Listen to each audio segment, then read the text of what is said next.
I began this school because of the experiences I made on the road. In 2003, 2004, I was a young man and I was hawking, I was selling juice, I was selling juice and vanilla water packed in the boveras and yogurt. I could go street selling things in the villages, so I could meet young children hungry and I could always offer them the leftovers of what I used to sell, because that's the way I used to earn money. So I got the desire. Why? Because when the children used to meet me on the road, they knew I could give them something and they could tell me their stories at home and tell me much about what they go through, how they've been burnt by their stepmothers, how they are been treated by their drunkard parents, and how some of them lost. They were sleeping in caves, tunnels of water channels. So I got more concerned, and I thought in my heart, I can do something with my little joys, little earning, and I got that name of New Brainstorm because I thought something new must be done in Uganda and Africa at large to care for the African child. Our brains have to change as the Africans. So that's why the name New Brainstorm, the new brain of caring, the new attitude of love, favor for the children, the care, the sacrifice for them. So I began this school as a project of helping the needy, to take them from nothing to put them somewhere. Yeah. And I began this in 2004. It was April the 6th when we began with papyrus building, papyrus and reed building. After some time, after years and years, we went on wooden structures. The villagers gathered some wood and began supporting me, and we got a place where I put the children. The first child was called Jabe Kerea. I remember. The second child died of AIDS. He was called Newton Baganda. He had a heart problem and AIDS disease, and he passed on. So I loved more and more. I began loving more of these children, and that's how I came to love New Brainstorm, and I came to decide to die for New Brainstorm and to do everything for the African needy child, to so that they can go to a good school, and which even the rich people go to. That's how everything began. Powerful love story to me. When I hear about Madam Judy, I smile. My heart bounces in me. Oh, it was 2009. I remember, 2009 when I met her. I remember sometime back I used to do hawking. Hawking where I could sell things on the street. I could sell underwater, and I met her. She was also hawking. She used to sell clothes. She used to sell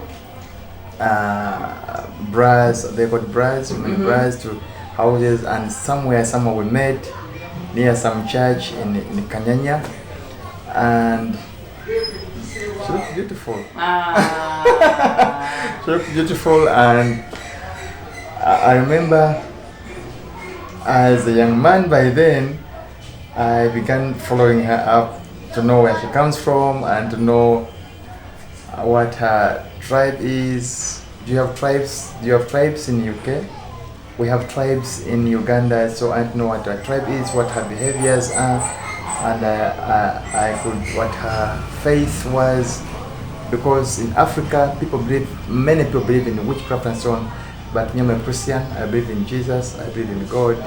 So only someone who can believe in God, and someone I could stand with, who could stand by me, not behind me, but by me in everything. My qualities I like, and my mama's qualities can be found in her. And out of 100, I found 90% of the qualities. So I said, no, this is the lady.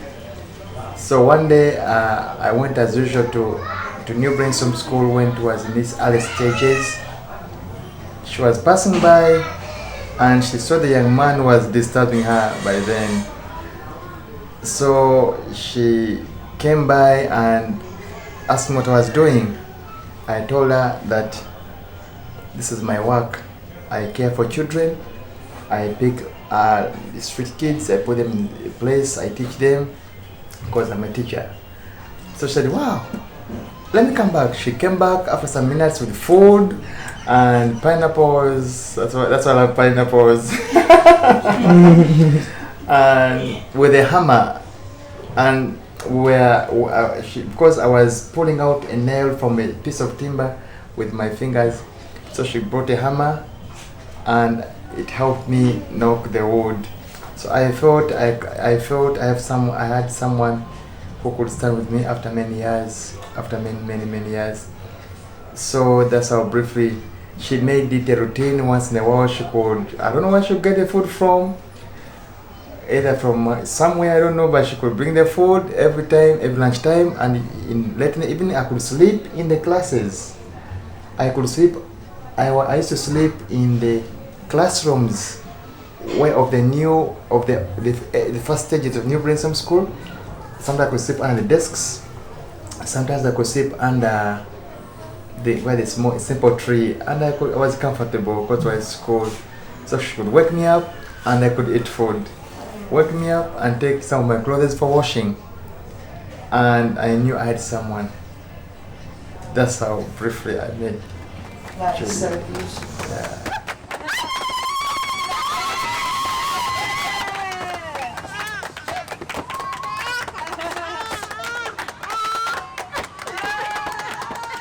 As the school began, where someone offered us a swamp area, where I began the wooden structure. With part of it was papyrus reeds and wood. As time went on, the government authorities had to chase me up and put me in newspapers that the teacher is teaching children in a swamp area because it was flooding and so on, blah blah blah. So I was chased from that place, and I went some more miles in a different area, where I shifted all my kids, and we went there near Caltex petrol station in Imperewe. So it was smaller than where we are. So the authorities came and they began chasing me again. You will come in a smaller area, there's no toilet, and some of them slapped me. And you are big-headed, you are taking our kids in small areas. So I was terribly hurt, but I didn't give up the children. I went to third area. That was 2012, and we put our wooden structures one more time.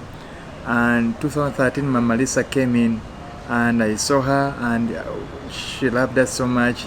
Then she went away. Again, the authorities came back for the time, and they were chasing us from the place. The place is wooden. The classes are going to fall down. They began shaking the class. These are going to kill our kids, and it was so hectic.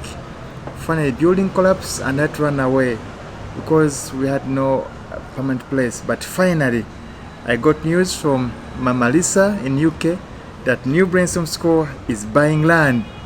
Boom! That was one of the biggest. We celebrated. We were so happy because we knew this time when we go to our land, nobody will chase us. We shall be there. We shall be there and do what God has put in our hearts for the young generation. I always have my children from New Brainstorm School sleep here. Whenever I find them at school sleeping on the desks or benches, and I find they have no areas of residence. Some of them could have run away from their homes. Some of them, the parents are drunkards and they beat them a lot. Some of them, they feel at school they can get something to eat. So when I go routine checkup at the school premises and I find them, it's my habit. I always bring them here and they sleep on this carpet. Now, where I'm staying here, the church where I've been coming from has few volunteers who have been helping me to pay this house. I don't know how long they will do it, but they have been helping me to stay here. And the surplus I get from the help, it helps me maintain this home, pay for the children, feeding in this place, those which I pick from New Brainstorm School. Yeah, so I always get them from school, I bring them here, they sleep here, they sleep in the corridor. and I feel comfortable with them because that's my dream. Yeah, the last day of my life, I want to see them happy. That's my passion. What made me keep going was pure love, because the love in me which developed because of the children. Many years back, as I told you before, that I used to sell hawk. I used to be a hawker selling. I did the hawking because I never got work after my course, after my education. I never got employed, so I decided to make my own self-employment. I made juices, so I began giving kids who were hungry. After selling the surplus, I could give the kids who were hungry. Now, during rainy season, our school compound is awful. There is water, too much floods, and so on and so forth. Worms on the ground, and it's not good. So they have to have shoes. That's why I thank God for our sponsors, partners who really send us shoes. I wish they do it over and over and over again. We shall always keep them and be accountable to every little shoe. Yeah.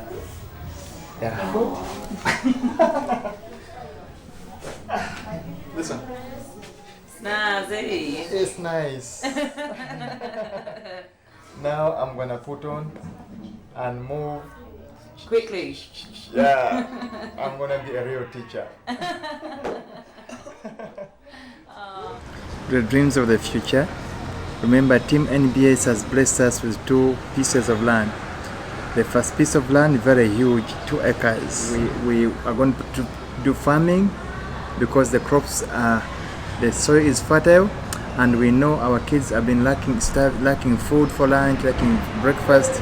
So we have a great idea with Team NBS that we can do farming that place, so that we can get our own crops without asking for money. We can get our own crops for food, and if we ever ask for money, it will be so little, so minimum of just small things. But money for food will be for the school, be from the new land, and the crops, the cows. We can do some farming with cows on the new land. The first 2 acres. Then the second 1 acre in Buambo, we are going to put a new powerful school and a little manyata, a little houses for our visitors, African houses, which our visitors can always come and experience new Brainstorm life on the ground, on the land. On my new wish list, number 1, my wish list could be on New Brainstorm School. I could say like this: I wish God provides and we build the best school for the children to have the best life in Africa. That's number 1, the best school. Number 2, I would wish to have the powerful sports academy, whereby our talented children can grow up into the New Brainstorm Sports Academy, where we shall have sports, rugby, football, netball, and the best. We produce the best of the best talented children in Uganda. We have made it before. We have took the trophy twice in our zone. Our kids were despised. People used to laugh at them because they never had shoes. Now they are boom, they're blessed because our friends Team NBS and our friends New Care are blessing us.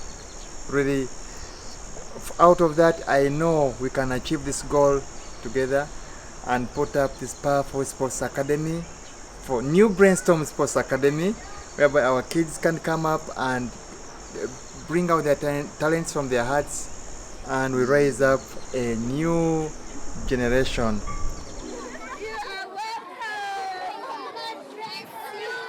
Now, why we want to put up a powerful sports academy is because when we go for holidays, and our holidays are long in Africa, really the kids move around and they go back to swimming in pools and collecting scrap.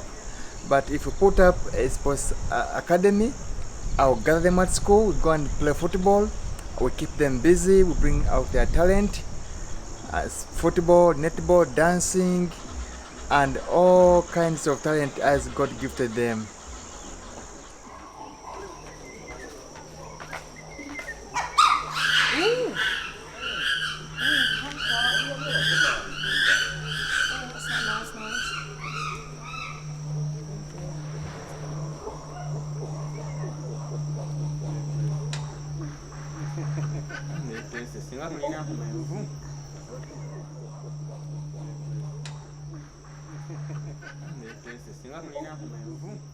Wow, the same feeling which someone who has been sick gets after getting healed. The same feeling which someone who has been lame miraculously gets 2 legs walking. The same feeling which a pregnant lady gets after delivering a baby. Can't explain it. It's so big, it's unexplainable, it's incredible. The feeling which I have it's great and wonderful. Wow. Above all, before I stop anything, in Africa if we kneel down when appreciating. I request that I may kneel down and thank our people who have been supporting us. In Africa, kneeling down is a symbol of respect, a symbol of appreciation, a symbol, the greatest symbol, saying thank you. I'm saying thank you for all those Team NBS who have been blessing us, sacrificing, putting their time, their love, putting aside a lot of time for us to have what we have got so far. I thank you so much from the bottom of my heart. Thank you so much. I don't know what I can ever bless you with, but all I say, thank you. May God bless you for loving us, for being there for us. You are a blessing to us. May God bless you.